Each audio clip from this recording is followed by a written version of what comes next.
Bro நான் சொன்னதுக்கு அப்புறமா உங்க வைஃப் வந்து கான்ஃபரன்ஸ்ல ஆட் பண்ணுங்க. ஓகே ஓகே நீங்களும் இதுல ஆட் பண்ணுங்க. சிரிச்சு கிரிச்சு தொலைஞ்சிராதீங்க. The person you are speaking with. Hello பேச பேச எங்க போன? எங்க நீ எதுக்கு என் வைஃப் கால் பண்ணனே? நான் தெரியாம பண்ணிட்டேன்டா. அவ எனக்கு ஃபோன் பண்ணி திட்டுனறா. எதுக்கு தேலாம அவளுக்கு ஃபோன் பண்ண? அவ நம்பர் ஒரு நாள் சேவ் கால் பண்ண நீ சேவ் பண்ணி வச்சிட்டியா? இப்ப என்ன பண்றது? மாட்டிக்கிட்டோமா? மாட்டிக்கிட்டியம்மானா என்ன மாட்டிக்கிட்டீங்க? அதே நீ அவன்கிட்ட ஸ்ட்ரைட்டா தான் பேசணும். போனை வச்சுட்டு வா மரியாதையா. நீ சொன்னது கரெக்ட் தான் ஹரி. ரொம்ப தான் கோவப்படுறா இவ. அவ ரொம்ப கோவப்படுவாங்க. திரும்பி அத சொல்றேன் ஏற்கனவே அவகிட்ட. கொஞ்சம் மரியாதையா பேசினா பேச மாட்டாளா? இப்போ ஹரி நீ இங்க வந்து ஆகணும். வர வீட்டுல வரேன். எடுக்க வரேன். நான் இங்கதான் பக்கத்துல நிக்கிற போலீஸ் ஸ்டேஷன் பக்கத்துல நீ வா. அவ்வளவுதான். போலீஸ் ஸ்டேஷன் பக்கத்துல எதுக்கு? கட் பண்ணிட்டாங்களா? நீங்க ஜாலி நான் jolly. The person you are speaking with. Bro எங்க அம்மா வரையும் போகுது ப்ரோ. வேணாம் ப்ரோ. இருங்க அவன கூட பேசுங்க.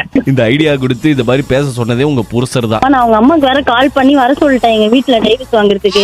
டைவர்ஸ் வாங்குறதுக்கா? ஆமா எழுதி வச்சிட்டு இருப்போம் உங்க பேரை. அப்படியே அடிமைத்துல கலங்கிடுச்சு.